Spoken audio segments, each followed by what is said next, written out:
এ যাবৎ আমরা শতকরা ৮১ ভাগ হারিয়ে যাওয়া অস্ত্র উদ্ধার করতে সক্ষম হয়েছি এবং শতকরা ৭৩ ভাগ হারিয়ে যাওয়া গোলাবারুদ আমরা উদ্ধার করেছি।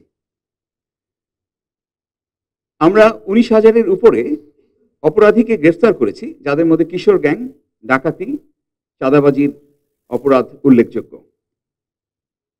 আমি জানি আপনারা অবগত আছেন, তথাপি গত ২ মাসে আমাদের কিছু উল্লেখযোগ্য সাফল্য আমি আপনাদের সামনে তুলে ধরতে চাই। বাংলাদেশ সেনাবাহিনী তার অভিযান পরিচালনা করে বেশ কয়েকজন শীর্ষ সন্ত্রাসীকে গ্রেফতার করেছে। কিছুদিন আগে আমরা গোয়েন্দা তথ্যের ভিত্তিতে বিমানবন্দর রেলওয়ে স্টেশনে একটি তল্লাশি অভিযান চালাই এবং বিপুল পরিমাণ আগ্নেয়াস্ত্র এবং গোলাবারুদ উদ্ধার করতে সক্ষম হই। এই গত ২ সপ্তাহে আমাদের পরিচালিত অভিযানের মাধ্যমে উদ্ধারকৃত শতাধিক ককটেল বাংলাদেশ সেনাবাহিনীর বম ডিসপোজাল দল নিষ্ক্রিয় করেছে। আপনারা জানেন যে এর পাশাপাশি আমরা গত জুলাই অভ্যুত্থানে আহতদের নিয়মিত চিকিৎসা সহায়তা প্রদান করছি। এ পর্যন্ত আমরা ৫,৩৩৮ জনকে বিভিন্ন সেনানিবাসের যে সিএমএইচ রয়েছে সেখানে আমরা চিকিৎসা দিয়েছি এবং এই মুহূর্তেও ২৭ জন আমাদের ঢাকা সিএমএইচে চিকিৎসাধীন রয়েছে। দেশের অভ্যন্তরে সাম্প্রদায়িক সম্প্রীতি বজায় রাখার পাশাপাশি আমরা কূটনৈতিক ব্যক্তিবর্গ এবং দূতাবাসগুলোকে নিরাপত্তা প্রদান করে যাচ্ছি। প্রিয় সাংবাদিকবৃন্দ, সমরে আমরা, শান্তিতে আমরা, সর্বত্র আমরা, দেশের তরে, এই মূল মন্ত্রকে ধারণ করে বাংলাদেশ সেনাবাহিনী প্রতিটি সদস্য দেশের সার্বভৌমত্ব রক্ষায় বদ্ধপরিকর। আপনারা জানেন, মাননীয় প্রধান উপদেষ্টা একটি সুষ্ঠু, সুন্দর, নিরপেক্ষ এবং উৎসবমুখর নির্বাচনের জন্য সকলকে প্রস্তুতি গ্রহণ করার নির্দেশ প্রদান করেছেন। নির্বাচন কমিশন ইতোমধ্যে সকল আইনশৃঙ্খলা রক্ষাকারী বাহিনীর সঙ্গে তাদের মতামত বিনিময় করেছে এবং তদনুযায়ী বাংলাদেশ সেনাবাহিনীও তাদের প্রস্তুতি গ্রহণ করছে।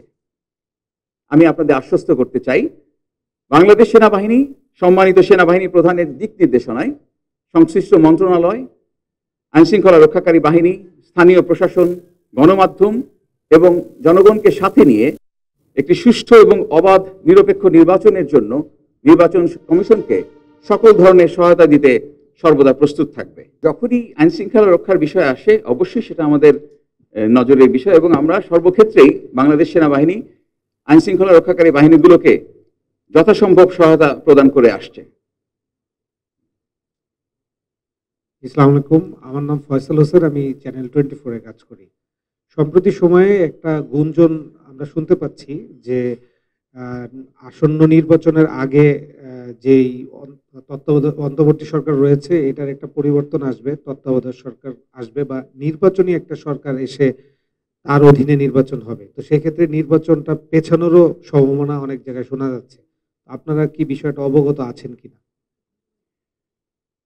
আমি ইতিমধ্যে উল্লেখ করেছি আমার বক্তব্যে যে বাংলাদেশ সেনাবাহিনী একটি সুষ্ঠু, অবাধ, নিরপেক্ষ নির্বাচনের জন্য সরকারের যে ইচ্ছা এবং গাইডলাইন দেয়া আছে এবং নির্বাচন কমিশন যেভাবে তাদের নির্বাচনের পরিপত্র প্রকাশ করবে সেই অনুযায়ী বাংলাদেশ সেনাবাহিনী সর্বাত্মক সহায়তা প্রদান করবে। সেই সুবাদে আমাদের সেনাবাহিনী প্রধানও সাক্ষাৎ করেছেন এবং এই বিষয়ে কি আলোচনা হয়েছে সেই বিষয়ে একটি প্রেস রিলিজ কিন্তু মাননীয় প্রধান উপদেষ্টার কার্যালয় থেকে অলরেডি প্রকাশ করা হয়েছে।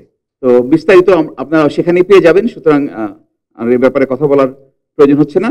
দ্বিতীয় যেটা আপনারা বলেছেন যে একটি সুষ্ঠু, নিরপেক্ষ এবং অবাধ নির্বাচনের পূর্ব শর্ত কিন্তু হচ্ছে একটি আইনশৃঙ্খলা পরিস্থিতিটা স্বাভাবিক থাকা এবং এই আইনশৃঙ্খলা পরিস্থিতিকে স্বাভাবিক রাখার জন্যই আইনশৃঙ্খলা রক্ষাকারী বাহিনীগুলো নিয়োজিত হয়ে থাকে এবং এই আইনশৃঙ্খলা রক্ষাকারী বাহিনীগুলোকে সাহায্যের জন্য বাংলাদেশ সেনাবাহিনী সর্বদাই বদ্ধপরিকর।